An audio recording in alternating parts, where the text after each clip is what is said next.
তাহলে দেখো, প্রথম হচ্ছে ইউনিট 1, সেন্স অফ সেলফ, অর্থাৎ নিজের প্রতি আমাদের যেই জ্ঞান বুদ্ধিমত্তা, সেটা নিয়ে হচ্ছে মূলত আমাদের এই ইউনিট। প্রথমে যে লেসন 1 দেওয়া আছে, সেই লেসন 1-এ কি দেওয়া আছে? মিস্টার মতি বাই রাহাদাবির, অর্থাৎ মিস্টার মতি যে গল্পটা, সেটা কার দ্বারা লিখিত হয়েছে? রাহাদাবির দ্বারা লিখিত হয়েছে। সো এখানে হচ্ছে মূলত আমাদের প্যাসেজটা। সো দেরি না করে আমরা সরাসরি আমাদের প্যাসেজটা চলে যাই। তোমাদের পড়ার সুবিধার জন্য আমি সেখানে বাংলা মিনিং সহ করে দিয়েছি, তোমরা এটা দেখে নিতে পারো, তোমাদের খুবই উপকারে আসবে। দেখো হচ্ছে, আমিন ইজ 17, আমিনের বয়স হচ্ছে 17 বছর। When the war breaks out, যখন যুদ্ধ শুরু হয়েছে, অর্থাৎ যখন যুদ্ধ শুরু হয় তখন আমিনের বয়স 17 বছর। ওয়ান মানডে, কোনো এক সোমবারে, আফটার সাপার, সাপার মানে হচ্ছে রাতের খাবার, রাতের খাবারের পর, he announces he will go to war, সে ঘোষণা দেয় সে যুদ্ধে যাবে। সোনাবান শেয়ার্কস ইন সারপ্রাইজ, অর্থাৎ তার এই কথাগুলো শুনে সোনাবান বিস্মিত হয়ে একটা চিৎকার দেয়। You want to leave me alone, তুমি কি আমাকে একা রেখে চলে যেতে চাও? ইট ওন্ট টেক লং মা, এটা খুব বেশি সময় নিবে না। হি অ্যাসিউরস হার, সে তার মাকে হচ্ছে আশ্বস্ত করে। I will be back soon after the training, training শেষ হওয়ার পরে আমি ফিরে আসব। That night Sonaban can't sleep, সেই রাতে সোনাবান ঘুমাতে পারেনি। আফটার সান আপ, সূর্য ওঠার পরে, শি ওপেন্স দ্য ডাক কোপ, সে হচ্ছে হাঁসের খাঁচা খুলে দেয়। দ্য ফ্লোক স্ট্রিমস আউট, হাঁসের যেই ফ্লোক মানে হচ্ছে পাখা, সেগুলোর কথা এখানে উল্লেখ করা হয়েছে। Stretches and quacks around her for their morning meal, অর্থাৎ পালগুলো হচ্ছে অনেকটা নদীর মতো বেরিয়ে আসে, তার চারপাশে হচ্ছে হাত নাড়ে, এবং সকালের খাবারের জন্য ওরা হচ্ছে লাফালাফি করতে থাকে। She takes longer than usual, স্বাভাবিকের চেয়ে আজকে সে অনেক বেশি সময় নেয়। She mixes water with rice husk in an earthen bowl and pours it down, সে হচ্ছে এগুলোকে মাটির পাত্রে ভাতের খোসার সাথে জল মিশিয়ে রাখে এবং নিচে রেখে দেয়। They gobble it up in 5 minutes and head for the pond, 5 মিনিটের মধ্যে তারা তা খেয়ে ফেলে এবং পুকুরের দিকে চলে যায়। তারপর অংশ হচ্ছে, Amin has let out the chickens by then, Amin ততক্ষণে মুরগিগুলোকে ছেড়ে দেয়। He lifts his 12-week-old cockerel, সে তার 12 বছর বয়সী যে মোরগ আছে, নাম কি? Moti. And sits on the verandah, অর্থাৎ 12 সপ্তাহ বয়সী মোরগ মতিকে তুলে বারান্দায় বসে থাকে। ডিউরিং হিজ ব্রেকফাস্ট, তার সকালে নাস্তার সময়, he doesn't strike up any conversation, সে কোনো কথা বলে না। Having notice Sonaban's puffy eyes, অর্থাৎ সোনাবানের যে ফুলা ফুলা চোখ, সেই চোখগুলো এটাকে লক্ষ্য করে। He knows not to mention last night subject, সে জানে না গত রাতের বিষয়টা উল্লেখ করতে। He cast his glance to the side, সে একপাশে তাকিয়ে থাকে। Down at the cockerel eating rice in silence, চুপচাপ ভাত খাচ্ছে মোরগের দিকে তাকিয়ে। সো এটা হচ্ছে বিষয়। তারপরে, টুডে ইজ হাটবার, আজকে হচ্ছে হাটবার, মার্কেট ডে, বাজারের দিন।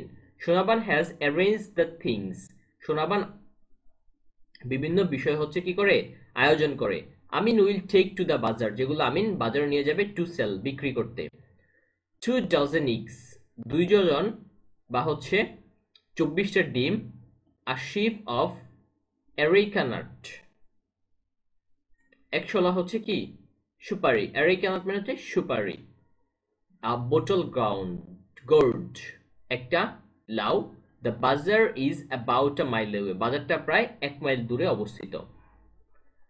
তারপরে হচ্ছে, Amin wears his short sleeved floral shirt over his lungi, Amin তার লুঙ্গির উপরে তার ছোট হাতার যে ফুলের শার্টটা রয়েছে সেটা পরিধান করে। He whistles as he looks into the cloudy mirror to comb his hair, মেঘলা আয়নার দিকে, অর্থাৎ ঘোলাটে আয়নার দিকে তাকিয়ে সে চুল আছড়াতে আছড়াতে শীষ বাজায়। Placing the rattan basket on his head before setting off he shoulders, I am off ma, বেতের যে ঝুড়িটা সেটা মাথার উপরে রেখে সে রওনা দেয় আর যাওয়ার আগে মাকে বললে যে আমি যাচ্ছি মা। Sonaban watches him go alone the bank of the little river. Sonaban তাকে ছোট্ট নদীর তীর ধরে যেতে দেখে ফর দ্য ফার্স্ট টাইম প্রথমবারের মতো it occurs to her that Amin has grown up. সে বুঝতে পারে যে আমিন বড় হয়ে গেছে। He has reached the height of his dead father. সে তার বাবার অর্থাৎ মৃত বাবার উচ্চতায় পৌঁছে গেছে। Has his long neck and straight shoulder. তার রয়েছে লম্বা ঘাড় এবং সোজা কাঁধ। অ্যাট দ্যাট মোমেন্ট ওই সময়টাতে Sonaban realises it's not the war. Sonaban বুঝতে পেরেছে এটা শুধু যুদ্ধই নয়, ইটস দ্য ফাইটিং। এটা হচ্ছে সেই লড়াই that Amin is fascinated with, যেটা আমিনকে মুগ্ধ করে।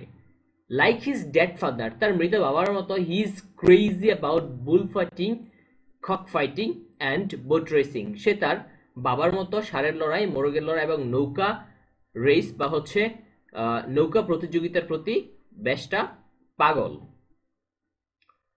The same stubbornness flows in his blood. একই জেদ তার রক্তেও প্রবাহিত রয়েছে। Once he decides on something nothing can stop him. যদি সে কোনো কিছু একবার সিদ্ধান্ত নেয় কোনো কিছুই তাকে আর থামাতে পারে না। হার লিটল সান, তার ছোট ছেলে, নাও আ ম্যান, এখন একজন প্রাপ্তবয়স্ক মানুষ। Even up to his 15th birthday, barely a day passed without neighbors appearing with a slew of complaints. তার 15তম জন্মদিন পর্যন্ত প্রতিবেশীরা কোনো অভিযোগ নিয়ে আসেনি, এমন একদিনও কাটেনি। Sometimes one or two turned up from other villages. মাঝে মাঝে অন্য গ্রাম থেকেও দু একজন এসে হাজির হতো। They peeked into the house and asked. তারা ঘরে উকি দিত এবং জিজ্ঞেস করত, Does Amin live here? আমিন কি এখানে থাকে? সোনাবান উৎসাহী, সোনাবান হচ্ছে তখন দীর্ঘশ্বাস ফেলত। What did he do? সে কি করেছে? Your son stole my date juice, তোমার ছেলে আমার খেজুরের রস চুরি করেছে। Emptied the juice pot hanging on the date trees, খালি জুসের বোতলটা হচ্ছে এই খেজুর গাছে ঝুলিয়ে রেখেছে। Sonaban would shine again, Sonaban আবার হচ্ছে দীর্ঘশ্বাস ফেলে। দেন আস দ্য ভিজিটর, তারপর যে অভিযোগ নিয়ে আসে তাকে বলে টু পার্ডন হিম, ছেলেকে ক্ষমা করে দিতে। She hated saying that she had raised her son alone. তারপর সে বলতে বলতে অর্থাৎ ঘৃণা করতে করতে বলে যে সে তার ছেলেকে একা বড় করেছে। If she could spare them, যদি সে তাদের বাঁচাতে পারত, she would bring half a dozen eggs and hand them to the visitor. তাহলে সে তার আধা ডজন ডিম এনে অতিথির হাতে দিত এবং দয়া করে এগুলো হচ্ছে তার বাচ্চাদের জন্য নিয়ে যাও সেটা বলতো, যেটা হচ্ছে কি please take this for your children. তারপর হচ্ছে এট নাইট, রাতের বেলা Sonaban climbs out of her bed, Sonaban তার বিছানা থেকে উঠে clutches the hurricane lamp and tiptoes into Amin's room. Hurricane lamp ধরে এবং আমিনের ঘরে হচ্ছে পা টিপে টিপে যায়। She stands by his bed, সে তার বিছানার পাশে এসে দাঁড়ায়। Looks at her sleeping son, তার ঘুমন্ত ছেলের দিকে তাকায়।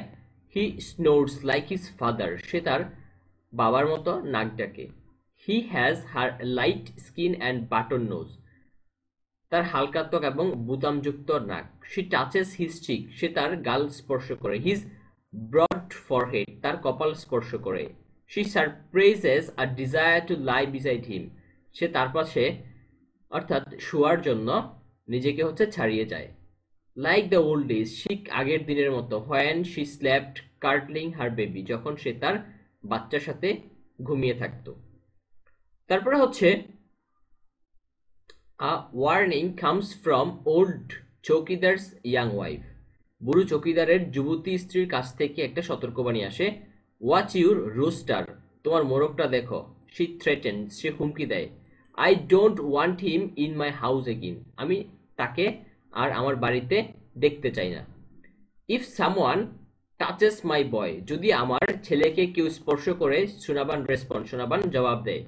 দে উইল সি দ্য কনসিকোয়েন্সেস, তারা পরিণতি দেখতে পাবে।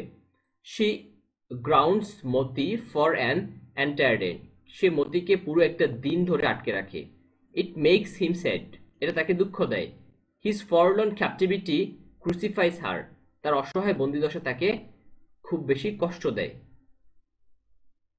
She sets him loose the following morning, সে পরের দিন সকালে তাকে ছেড়ে দেয়। Some boys come and ask Sonaban to lend them Moti for cock fighting at a fair, কিছু ছেলে এসে সোনাবানকে মোরগ মেলায় মোরগ লড়াইয়ের জন্য মতিকে ধার দিতে বলে। দে আর হ্যাপি টু পে, তারা খুশি মনে টাকা দেয়। নেভার শি টেলস দেম, কখনোই না সে তাদের বলে। হি ইজ মাই সান, সে আমার ছেলে। মানডে ডনস উইদাউট মতিস ক্রয়িং, সোমবার ভোর হয় মতির ডাক শোনার সাথে সাথে। His cold body is resting on it's right side, তার ঠান্ডা শরীর ডান দিকে শুয়ে আছে। লাইং এগেইনস্ট দ্য বাস্কেট, ঝুড়ির উপর শুয়ে আছে। আইস ক্লোজ, চোখ বন্ধ। হিজ কিংলি হেড ডাউন, তার রাজকীয় মাথা হচ্ছে কি নিচু করা আছে। With Moti's basket in her lap, মতির ঝুড়ি কোলে নিয়ে সোনাবান মোশনলেস, সোনাবান নিশ্চল হয়ে আছে। She puts Moti to rest beside her husband's grave, সে মতিকে তার স্বামীর কবরের পাশে শুয়ে দেয়। শি শাইস, সে দীর্ঘশ্বাস ফেলে। প্লোরস অ্যাক্রস দ্য এমটি ইয়ার্ড, খালি উঠোন পেরিয়ে যায়। স্টেপস ইনটু অ্যান এমটি বারান্দা, খালি বারান্দায় পা রাখে। Crawls into an empty home, খালি ঘরে হামাগুড়ি দেয়। And sits on the edge on the empty bed, খালি বিছানার দ্বারে বসে থাকে। অ্যানাদার মর্নিং, অন্য আরেকটা সকালবেলা। Noon and afternoon come and go, the birds in the খোপস কোয়াক অ্যান্ড ক্রো, দুপুর এবং বিকেল আসে এবং খামারের পাখিরা ঘরে পাখিরা ডাকে এবং ডাকে। No one lets them out, তাদের কেউ বের হতে দেয় না। ফর দ্য ফার্স্ট টাইম, প্রথমবারের মতো সোনাবানস ডোর ডু নট ওপেন, সোনাবানের দরজা খোলা হচ্ছে না। Note the excerpts of Mr. Moti are selected from the complete story included in When the Mango Tree Blossomed, 50 short stories from Bangladesh edited by Niaz Zaman, অর্থাৎ mister মতি এর কিছু অংশ নিয়াজ জামান সম্পাদিত When the Mango Tree Blossomed, 50 short stories from Bangladesh এই বই থেকে নেওয়া হয়েছে। আশা করি তোমরা গল্পটা বুঝতে পেরেছো। এখন তোমাদের জন্য একটা গুরুত্বপূর্ণ জিনিস, পেজ নাম্বার 4 এর যে কোয়েশ্চেন নাম্বার 1 অর্থাৎ এর নাম্বার যে কোয়েশ্চেনগুলো আছে সেগুলোর অ্যান্সারগুলো আমরা তৈরি করে ফেলবো। Why is the rooster called mister Moti, অর্থাৎ মোরগকে কেন মতি নামে রাখা হয়ে থাকে? উত্তর হচ্ছে the rooster is called mister Moti because Amin has named it affectionately, কারণ আমিন এটাকে অনেক আদর করে নাম দিয়েছে। Treating it like a cherished companion or family member, এটাকে হচ্ছে পরিবারের সদস্য হিসেবে লালন পালন করেছে। তারপরে number B, is the writer trying to compare the son with the rooster, লেখক কি তার যেই পুত্র সেটাকে হচ্ছে রুস্টার কিংবা মোরগের সাথে তুলনা করার চেষ্টা করেছে? What are the reason for doing so, এটা করার পেছনে কারণটা কি? Yes, the writer draws parallels between Amin and the rooster to show Sonaban's attachment to both. হ্যাঁ, the writer draws parallel between Amin and rooster to show Sonaban's attachment to both, অর্থাৎ সোনাবানের যে দুইটার প্রতি আকর্ষণ সেটাকে যুক্ত করার জন্য এই জিনিসটা ব্যবহার করেছে। Just as she sees Amin as her child, সে দেখে আমিন হচ্ছে তার সন্তান। And worries about losing him to the war, এবং তাকে যুদ্ধে হারিয়ে ফেলবে এটা নিয়ে সে বেশি উদ্বিগ্ন। She views the rooster as another beloved son, সে রুস্টার অর্থাৎ মোরগকে অন্য আরেকটা সন্তান হিসেবেও দেখে থাকে। Symbolising her maternal instincts and fears of loss, তার মনের মধ্যে যে হারানোর বেদনা হ্যাঁ এবং স্বাতন্ত্র্যবোধ সেটাই হচ্ছে এখানে তুলে ধরা হয়েছে। তারপর হচ্ছে C number, why is the story a Bangladeshi story, why is the story a Bangladesh story, which war is referred to in the story. The story is Bangladeshi story, it reflects rural Bangladeshi life, এটা বাংলাদেশের গ্রাম্য জীবনকে তুলে ধরে। কাস্টমস অ্যান্ড কালচার, এটা বাংলাদেশের প্রথা এবং সংস্কৃতিকে তুলে ধরে। লাইক দ্য হাট অর্থাৎ মার্কেট ডে, যেখানে থাকে আমেরিকানাট সুপারির কথা বলা হয়েছে। And the mention of cock fighting, যেখানে মোরগ যুদ্ধের কথা বলা আছে। The war referred to is likely the liberation war of Bangladesh in 1971, এটা বাংলাদেশের কোন যুদ্ধের সাথে তুলনা করা হয়েছে? 1971 সালের মুক্তিযুদ্ধের সাথে তুলনা করা হয়েছে। তারপর হচ্ছে D number, do you know what cock fighting is, cock ফাইটিংটা কি সেটা কি তুমি বুঝো? Yes, cock fighting is a traditional sport in which two roosters are made to fight each other for entertainment. অর্থাৎ এটা হচ্ছে বাংলাদেশের একটা ঐতিহ্যবাহী খেলা, যেখানে দুইটা মোরগ একসাথে হচ্ছে যুদ্ধ করে মানুষদেরকে বিনোদন দেওয়ার জন্য। তারপরে question number E, what do you think about the mother son relationship, মা এবং পুত্রের সম্পর্ক নিয়ে তোমার ভাবনাটা কি? The mother son relationship is deeply emotional and protective, অনেক বেশি আবেগপূর্ণ এবং হচ্ছে রক্ষণশীল। সোনাবান লাভস আমিন ডিয়ারলি, সোনাবান আমিনকে অনেক বেশি ভালোবাসে। Struggles with letting him go, fearing for his safety, তার নিরাপত্তার জন্য হচ্ছে সে অনেক বেশি উদ্বিগ্ন থাকে। Her actions show the sacrifices and worries of a single mother trying to protect her child from harm. অর্থাৎ তার যে স্যাক্রিফাইসগুলো, উৎসর্গগুলো, এগুলো হচ্ছে কি একজন সিঙ্গেল মাদার হিসেবে সন্তানকে নিরাপত্তা রক্ষার যে বিষয়টা সেটা এখানে উঠাই ধরে। Even as he grows up and six independence, এবং সে হচ্ছে কি চায় এখানে, অর্থাৎ সন্তানের কথা বলা হয়েছে, সে বড় হতে থাকে, সেই সাথে সাথে সে স্বাধীনতা চায়। এটাই হচ্ছে আজকে আলোচনার বিষয়। আশা করি ক্লাসটা তোমাদের ভালো লেগে থাকলে অবশ্যই চ্যানেলটিকে সাবস্ক্রাইব করতে ভুলবে না। পরবর্তী ভিডিও খুব শীঘ্রই আপলোড করা হবে। সে পর্যন্ত ইংলিশ পণ্ডিতের সাথেই থাকো। ধন্যবাদ সবাইকে। আল্লাহ হাফেজ।